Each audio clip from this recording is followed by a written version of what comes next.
Hello, मैं हूँ Rakesh Tiwari, rhyming Rakesh Tiwari, जैसे भी आप जाने। हाय, माय नेम इज फोरम। हाय, मेरा नाम श्वेता सिंह है। हाय, मेरा नाम है दानियल।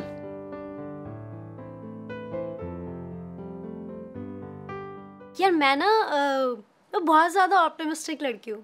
मैं ना छोटी छोटी खुशियों में ना इतना ज़्यादा खुश हो जाती हूँ। तो इसकी दिक्कत तो कुछ नहीं है, बस छोटी सी दिक्कत ये होती है कि जब आप छोटी छोटी चीज़ों से खुश हो जाते हो ना, तो आपको छोटे छोटे दुख भी बहुत ज़्यादा दुखी कर देते हैं। तो when I was a kid, मुझे नानी के घर जाना बहुत ज़्यादा सही लगता था। मतलब ऐसा लगता था कि पूरी लाइफ से ही ब्रेक मिल गया ये 2 महीनों का। फिर मैं धीरे धीरे बड़ी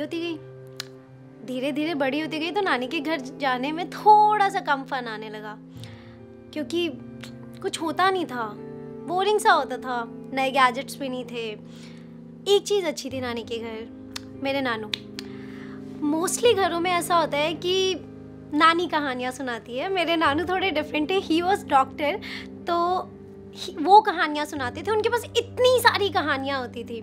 जब मैं दिल्ली से नानी के घर जाती थी तो ऑलमोस्ट पूरे गांव के लोग मुझे जानते होते थे। लाइक, ये देखो डॉक्टर साहब की नातन जा रही है। मेरे को मोस्टली लोग ऐसे जानते थे। मैं नानू के क्लिनिक में डॉक्टर खेलती थी, उनका स्टेथोस्कोप चुरा लेती थी और फिर उसको इधर उधर रख के भूल जाती थी। फिर नानू से डांट खाती थी। ये चलता था, फन आता था। शेख चिल्ली की, तेनालीराम की, पता नहीं कितनी कहानियाँ सुनी है मैंने उनसे। पर मैंने ध्यान ही नहीं दिया कि जैसे जैसे मैं बड़ी हो रही थी, नानू भी तो बूढ़े हो रहे थे। मुझे लगा ही नहीं कि टाइम कम है, मुझे लगा टाइम तो हमेशा है, क्योंकि टाइम तो हमेशा होता ही था। मैं नानू के घर हमेशा जाती थी एंड नानू वाज ऑलवेज देयर। मैं आई गेस कॉलेज के फर्स्ट ईयर में थी एंड अचानक से खबर आई कि नानू बीमार है। नानू बीमार बहुत ज़्यादा पड़ते थे। कई बार तो सिर्फ इसलिए बीमार पड़ जाते थे क्योंकि उनको अपनी कोई चीज़ पूरी करवानी होती थी कि चलो मैं जाने से पहले चाहता हूँ कि मेरे बड़े बच्चे की शादी हो जाए, मैं जाने से पहले चाहता हूँ कि पोता दिखा दो। तो मुझे लगा फिर से कोई ड्रामा कर रहे होंगे। तो मैंने मम्मी से बोला कि मेरा ये सेमेस्टर ख़त्म हो जाने दो, 4-5 दिन के बाद चलेंगे। मम्मी भी मान गई। 2 दिन बाद फिर से फ़ोन आ गया कि नानू की तबीयत और ज़्यादा ख़राब है। मैंने कहा बस कल सुबह चलते हैं। मम्मी फिर से मान गई। लेकिन फिर जब अगला फ़ोन आया ना, तो नानू की तबीयत ख़राब नहीं थी, खबर थोड़ी सी ज़्यादा बुरी थी। मम्मी के पास फ़ोन आया, मम्मी ने फटाफट पापा को बताया। मैं कॉलेज से घर आई थी, मैंने देखा मम्मी रो रही थी एंड पापा ने मुझे देखा। मैं समझ गई थी क्या हुआ है एंड हम लोगों ने फटाफट से सामान पैक किया। हम नानी के घर गए। आई गेस बड़े होने के बाद, एक्चुअली इतने बड़े होने के बाद, जब आप समझ पाते हो कि लाइफ कैसे चलती है, तो ये वो पहला इंसिडेंट था जब मैं एक्चुअली में समझी थी कि लाइफ कैसे चलती है और लाइफ कितनी फास्ट चलती है। नानू हमेशा मुझे स्टेशन पे लेने के लिए आते थे जब हम लोग नानी के घर जाते थे। इस बार वो आई नहीं। I'm so sorry। तो हाँ, पता है जब किसी पे गुस्सा आता है, लड़ने का मन करता है, तो तुम गुस्सा उतारते हो उससे बात ना करके। मुझे नानू पे गुस्सा आ रहा था क्योंकि वो नहीं थे, लेकिन मैं गुस्सा नहीं उतार सकती थी क्योंकि वो बात करने के लिए भी नहीं थे। तो हाँ, तो उसके बाद से जब भी मैं नानी के घर जाती हूँ ना, नानी के घर एग्जैक्टली नानी के घर जैसा नहीं लगता। अब नानी ने एक और घर बना लिया है, बेटर है, नया है। पर जब भी मैं नानी के घर जाती हूँ तो मैं नानी के पुराने वाले घर में जाती हूँ, जिसके एक कॉर्नर में ना नानू का क्लिनिक होता था। उस क्लिनिक में अब कोई रहता नहीं है, उस घर में अब कोई नहीं रहता, पर उस जगह पे ना बहुत सारा सामान पड़ा हुआ है और बहुत सारी यादें पड़ी हुई है नानू की। इसलिए ना मुझे पुराने घर अच्छे लगते हैं, मुझे पुरानी चीज़ें अच्छी लगती हैं। मुझे हर वो पुरानी चीज़ अच्छी लगती है जिनसे यादें जुड़ी हो। मैं अब जब नानी के घर जाती हूँ तो मैं आज भी वो पुराना सामान ढूंढ के ना नानू की लिखी हुई डायरी में से उनके डॉक्टर वाली हैंडराइटिंग समझने की कोशिश करती हूँ। मैं ट्राई करती हूँ कि जिन बुक्स को वो पढ़ते थे और उनके मार्जिन पे वो नोट्स बनाते थे, उनको एक बार पढ़ पाऊँ। मुझे याद है जब मैं बच्ची थी ना, तो मैं नानू की क्लिनिक में जाके डॉक्टर खेलती थी। और नानू आज कितने पेशेंट, मैं मोस्टली उनको ये सब बोल के छेड़ती थी। बट मेरे नानू भी ना कोई सीधे साधे नहीं थे। उन्होंने मुझे मेट्रोजेल से लेके पैरासीटामोल तक हर गोली का नाम और उसके यूजेस रटवा रखे थे। शाम को शेख चिल्ली की कहानी सुनाऊंगा, इसका लालच देखे ना, वो मुझसे 17 का टेबल याद कराते थे। मुझे आज भी 17 का टेबल याद है। पर नानू यार, सुनने को आप ही नहीं हो। आप जैसे बोलते थे मैं डॉक्टर नहीं बन पाई, पर गुस्सा करने के लिए भी आप नहीं हो। तभी शायद आपके जाने के बाद मुझे पुरानी चीज़ें पसंद आती है, पुराने घर, मुझे वो लोग अच्छे लगते हैं जो पुरानी बातें कहते हैं, क्योंकि मुझे पता है कि ये एक अकेली जगह है जहाँ पे चले जाने वाले लोग अक्सर ठहरे रहते हैं। So, ever since I can remember, I've been like super close to my nanny. Closer than like anyone else, you know. That kind of close where like if mom and I have a disagreement, which we did even when I was a kid, my nanny would step in. Like I didn't want to spend my time with anybody but her, and she was the person I would go to the first, you know, to tell anything. Mostly achievements. She was the one person whose opinion mattered the most. So this is about like how I lost my nanny back in 2017. And you know, she was the kind of person who you know that they're the glue. Like without them, there's nothing going from one place to another. Like my nanny house is a joint family, so if my mom tells my nanny something, you know, she'll pass on the news, but she's always the first person to hear about it. I didn't know much about death back then, and I did consider it to be a much easier time. But back in 2017, I think in the beginning, January itself, my nanny got sick. And people get sick, you take them to the hospital, you get tests done, but you do not expect your mom to come back and say ki they have cancer or that they have stage 4 cancer. And you know that phrase, it's only a matter of time. It was literally only a matter of time, and that genuinely was the worst thing, worst news I have ever, you know, received ever. There's not a lot, you know, you can do. You can pray. As a 16, 17-year-old, it's difficult to understand. Someone who's never faced the death of such a loved one before, it's difficult to understand what to do. And I'm not going to sit around, you know, asking people to take care of me. I want to take care of everybody. I want to take care of my mom, my nana, my mama, everyone. I just wanted to be there for everyone. But it was heartbreaking to see how things went down. And so, you know, when someone gets sick, my first thought was, okay, if we didn't know only, then none of this would have happened. Like, we didn't even have 45 days with her. And everything happened so quickly that it seemed like if we just hadn't opened that door, I know it's a far throw from logic, but it's something that we all were hoping for. So I was giving my boards at that time. It was, you know, March, April, and I was applying to this college out of town. And this was also the time where when we like began Spill, and we started hosting events for Spill. And as I said, like, I want to tell my nanny everything first. And there came a time where I would tell her, but I didn't think she was listening. And, you know, just standing there being like, listen to me, listen to me, listen to me, and not a lot of reaction to that. So, it was just one heartbreak after another. And, but it never changes, you know, how much you want to tell someone something. But the funny thing is that I don't think we ever really told her that she was sick with cancer, especially. I don't think that we, you know, thought it would bode well, or that she would fight it, or maybe we just thought it was too late. But I think everyone knows that something's wrong, and I'm guessing she knew. And during those few days, there were just so many times where it got really difficult and intense, and all anyone could do at that point was to be like, this is what it is.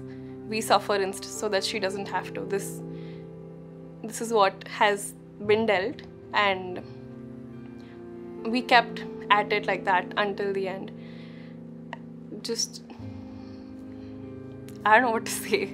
मैं पिछले 10 सालों से कविताएं लिख रहा हूँ, और मेरी इस जर्नी में हमेशा मुझे बहुत सारे लोगों ने सपोर्ट किया है, बहुत सारे लोगों ने मुझे बहुत मोहब्बत दी है, और उसी वजह से मैं आज यहाँ हूँ। लेकिन मेरी फैमिली ने कभी मुझे सपोर्ट नहीं किया है इस जर्नी के अंदर, और हमेशा मेरा मजाक ही बनाया है। कभी भी जब बहुत सारे लोग मिले हैं तो मेरी किसी पोएम जो ऑनलाइन है वो देखकर वो लोग उस चीज़ का मजाक ही बनाते हैं। I am always in the spotlight and everyone makes fun of मी।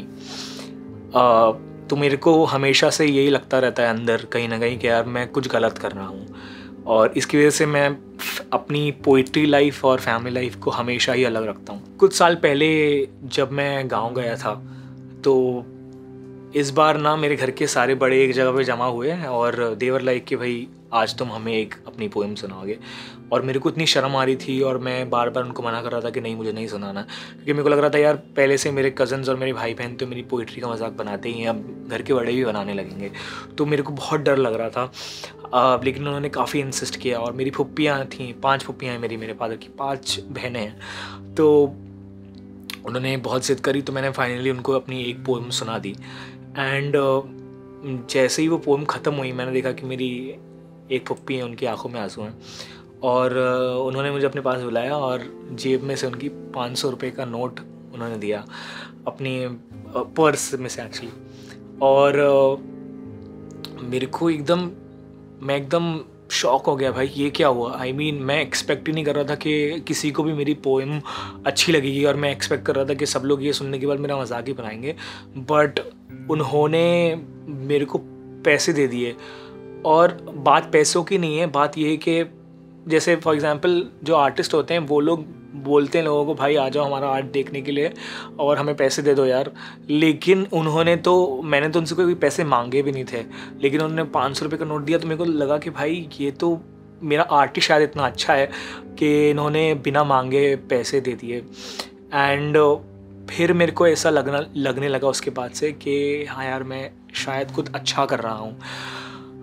पिछले साल जो है उसी फुप्पी मम्मी कहता हूँ मैं, उनकी बहुत तबीयत ख़राब हो गई, और 2-3 महीने से तबीयत ख़राब ही थी, and eventually she passed away. उस वक्त इतने पैसे नहीं थे कि मैं खुद उनके फ्यूनरल में चले जाऊं, तो मेरे पास इतने पैसे थे, मैंने अपने अम्मी और अब्बू को फ़्लाइट का टिकट करा के भेज दिया। मैं उनका फ्यूनरल अटेंड नहीं कर पाया। और भी दुखद बात यह है, और इस चीज़ का मुझे शायद ज़िंदगी भर रिग्रेट रहेगा, कि एक कॉलेज था उनके शहर में, रूरकी में रहती थी वो, और वहाँ से बहुत प्रेस्टीजियस कॉलेज है वो। हर साल मुझे वहाँ से लोग बुलाते थे परफॉर्म करने के लिए, लेकिन हर साल लॉजिस्टिकली कुछ ऐसी प्रॉब्लम आ जाती थी कि मैं नहीं जा पाता था परफॉर्म करने के लिए। वहाँ पर कुछ ना कुछ दिक्कत आई जाती थी, और मुझे जाना था, मुझे उस प्रेस्टीजियस कॉलेज के अंदर परफॉर्म करना ही था, क्योंकि मैं चाहता था कि वो ऑडियंस में बैठ कर देखें and she would be so proud of me. और वो मुझे कितना अच्छा फील कर रहा था कि वो मुझे देखकर खुश हैं। एंड हुआ ये कि लास्ट ईयर जब उनका इंतकाल हो गया, उसके बाद उस कॉलेज से मुझे वापस से इनविटेशन आया, लेकिन इस बार मैंने मना कर दिया, क्योंकि कोई सेंस नहीं बनता था मेरे लिए, क्योंकि मैं उन्हें खुश देखना चाहता था ऑडियंस के अंदर, और वो थी नहीं, तो किसी के लिए वो थी नहीं तो कोई मतलब ही नहीं था। एक चीज़ मैंने सीखी, और एक चीज़ जो मुझे लगता है मैं क्या करता हूँ, वो इस चीज़ का भी रिग्रेट है कि मैं उनकी फ्यूनरल में मैं जा नहीं पाया। तो मैंने सोचा कि आई will make up for it. मैं दुआ ही करता हूँ कि मेरे ख़ानदान में से जितने भी जो नए बच्चे पैदा हुए हैं, इनमें से कोई आर्टिस्ट निकल आए, कोई मेरी भांजी, कोई मेरा भांजा या भतीजा या भतीजी डिसाइड करे कि भाई they want to take up art, and I will make sure that I support them with all my heart, and I will make sure that I will make them feel कि वो कुछ गलत नहीं कर रहा है, कि वो कुछ सही कर रहा है। या दैट्स माई टेक अवे। दुनिया की कोई भी किताब, कहानी, तजुर्बा, टेड टॉक, कुछ भी आपको उस दिन के लिए तैयार नहीं करता है. Doesn't prepares you for the day और the moment when you lose one of your parents. And I have lost both. पर दोनों के जाने में फ़र्क होता है. एक पिता का जाना यानी कि उस घर की छत का चले जाना, उस घर से साया जो है नदारद हो जाता है. और माँ का जाना यानी कि उस घर की आत्मा का चले जाना. एक बेटा जब अपने पिताजी के जनाजे को कांधा देता है, वो अर्थी उठाता है, तो वो इस बात को जानता है कि ये सिर्फ अर्थी नहीं आई, ये घर की ज़रूरतें हैं, ये घर का खर्च है, ये बचे हुए कर्ज हैं, ये बहनों की शादी है, छोटे भाइयों की पढ़ाई है, ये अम्मा का इलाज है जो सब साथ में आ गया है. और पिताजी के अर्थी के साथ जल जाता है सारा जो कुछ मैं होता है. मेरी ज़िद, मेरे कपड़े, मुझे यहाँ जाना है, मुझे वो करना है, मुझे ये पढ़ना है, मुझे, मैं, मेरा सब जल जाता है. एक माँ का जनाजा जब कांधे पे आता है और वो जब चिता जलती है या वो उन्हें आप दफन करते हैं, तो साथ में चली जाती है फिक्र, प्यार, जज्बात. खा लेना बेटा, तुम्हें तो हमारा ही बेटा बुरा लगता है, तो कुछ कर लेगा, वाली सारी बातें. अम्मा ने एक दिन पहले जो है हमसे कहा था कि मैगी खानी है. अरे खाने की बहुत शौकीन थी. तो दूसरे दिन हम बड़े प्यार से जो है उल जलूल मैगी बना के ले गए थे. हमेशा हर काम जैसे उल जलूल करते थे. पहुँचे लेकिन अम्मा खा नहीं पाई और उसके बाद हम कभी उनको खिला नहीं पाए. ये समाज की बड़ी अजीब सी संरचना है. मतलब एक सोच बड़ी अजीब सी है कि जब भी आप अपने किसी ऐसे इंसान को खो दें जो आपके दिल और जहन से बहुत करीब है, तो आपके चेहरे पे वो दिखना चाहिए, आपकी आवाज़ में कपकपी आ जानी चाहिए, आंखों में आंसू, हाथ कांप जाने चाहिए आपको बताते वक्त कि कैसा लगा जब आपने उस इंसान को खोया. पर मेरे सोच में ऐसा कुछ नहीं था. मैं अम्मा को बिल्कुल वैसे ही विदा करना चाहता था जैसे उसने ज़िंदगी जी है, हंसते खिलखिलाते हुए, ये जानते हुए कि अगले दिन क्या होगा पता नहीं, पर आज जी लेते हैं. इसका मतलब बड़ा अजीब निकाला गया था. अगले दिन जब अम्मा की अर्थी ले गए तो पीछे से कई लोगों ने कहा था कि ये कैसा बेटा है, इसे तो माँ के जाने का गम ही नहीं है, देखो कैसे मुस्कुरा रहा है, देखो कैसे खा पी रहा है. अब ये लोग नहीं जानते हैं कि तकरीबन 30-45 दिन के बाद जब मुझे होश आया कि हुआ क्या है. कहते हैं कि किसी के जाने के बाद उसका शोक शुरू नहीं होता. जब सारी भीड़ छट जाती है, जब आपके घर में कोई नहीं रहता और जब आप खाली कुर्सी और मेज़ को देखते हैं, तो वहाँ से शुरू होता है वो दुख, वो शोक. और उस एक रात जब मैं अम्मा की अटैची पकड़ के जो रोया हूँ, अम्मा की पुरानी साड़ियाँ पकड़ के जो रोया हूँ, अम्मा की तस्वीरों को देख के जो रोया हूँ, वो शायद ही किसी ने देखा है. वो नहीं कोई देख पाएगा, कोई नहीं देख पाता. हमारी अम्मा हमको बिना वजह बहुत फेमस करती रहती थी कि अच्छे और बुरे दोनों तरीके से. कि स्कूल में कहती थी राकेश ट्यूशन में फ़र्स्ट आ गया, ट्यूशन में कहती थी राकेश स्कूल में फ़र्स्ट आ गया, जबकि मैं फ़र्स्ट कहीं नहीं आया था.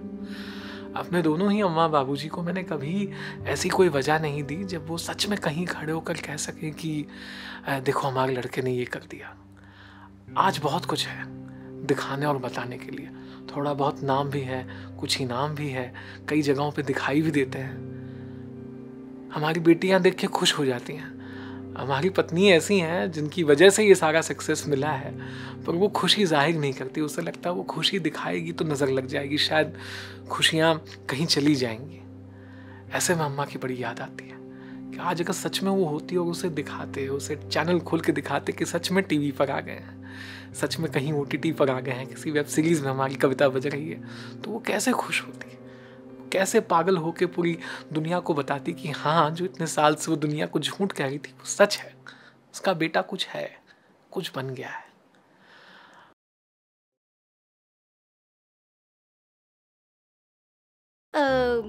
आपके जाने से बस इतना समझ में आया कि लाइफ ना बहुत तेज़ चलती है.